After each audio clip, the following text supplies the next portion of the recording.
સુરતમાં ફરી એકવાર ભાજપના નેતા જયેશ રાદડિયા અને આપ નેતા ગોપાલ ઇટાલિયા એક સાથે નજરે આવ્યા. એક જ સોફામાં બેસીને ગુફ્તગુ કરતા કેમેરામાં કેદ થયા.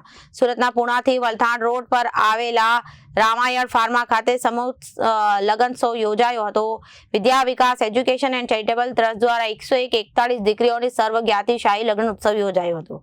એક જ સોફામાં બેસીને ગુફ્તગુ કરતા કેમેરામાં કેદ સુરતના પુણાથી વલથાણ રોડ પર આવેલા રામાયણ ફાર્મ ખાતે સમૂહ લગ્નોત્સવ યોજાયો. વિદ્યા વિકાસ એજ્યુકેશન એન્ડ ચેરિટેબલ ટ્રસ્ટ દ્વારા 141 દીકરીઓના સર્વજ્ઞાતિશાહી લગ્ન ઉત્સવ યોજાયો હતો, જેમાં મુખ્ય અતિથિ તરીકે ભાજપના નેતા જયેશ રાદડિયા, આપ નેતા ગોપાલ ઇટાલિયા, ગઢપુર ધામના એસપી સ્વામી સહિતના મહાનુભાવો હાજર રહ્યા હતા.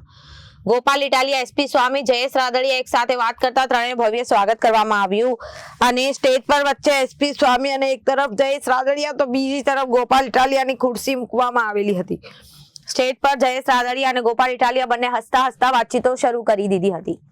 બંનેનું સન્માન થઈ ગયું હતું. એક સાથે એક સોફામાં બેસીને વાતચીત કરતા પણ નજરે પડ્યા હતા. થોડા દિવસો પહેલા જયેશ રાદડિયા અને ગોપાલ ઇટાલિયા બંને એકબીજાની ભેટીને વાતચીત કરતા નજરે પડ્યા અને ત્યારે ફરી એકવાર બંને સાથે જોવા મળતા રાજકારણમાં ચર્ચાનો વિષય બન્યા છે. Bureau report, Janadesh news.